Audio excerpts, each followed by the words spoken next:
Donald Trump Hatpada dollar million marifu reward Laothokhre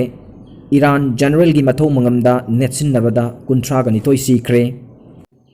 US na drone attack sing chathaduna January 3 da Iran gi military commander ama oiriba General Qasem Soleimani bu hatkibagi dama US President Donald Trump ki makokta Iran na dollar million marifu gi reward ma thamkhre haina pau kayana hairi makok thongba Iran gi military commander adugi aroiba mathau mangamgi television da sandokiba achauba procession adugi manungda official state broadcasting channel singda US President hatpa mioi aduda senfam adu pigani haiki haina meter.com.uk gi report amana haiki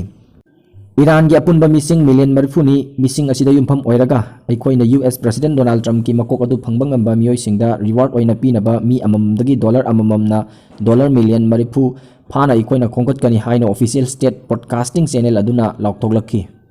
Supreme Leader Ayatollah Ali Khamenei amasung President Hassan Rouhani na US ki mathakta laman khumgani wasaki masigi mamang nongmaijing nimitasu American politics ki mayolda Iran gi MP Abul Fazal Abou Tarabani na kihanki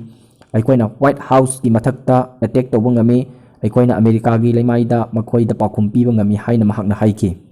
Ningthauka bagi numit yungba matungda Iran parliament ki open session manungda US President Trump pu terrorist amani haina kauki Iran gi khanong pokthangba city Kermanda ngasi leba pokpa numita General Soleimani gi aroiba mathong mangam gi damak masing thingamdaba miyam gi khongset amada miyam nasinabada miyoi kuntra gani thoi sikre amasung chamaga mawdra sokle haina state television na haikre Khanong chup thangba city avas fauduna kom amasung masat koba shrine city singloina na leba ki konung teran fauduna procession sing lakrabagi numit kyani gi tungdang asi leba pokpagi aroiba mathong mangam asi pangthok libani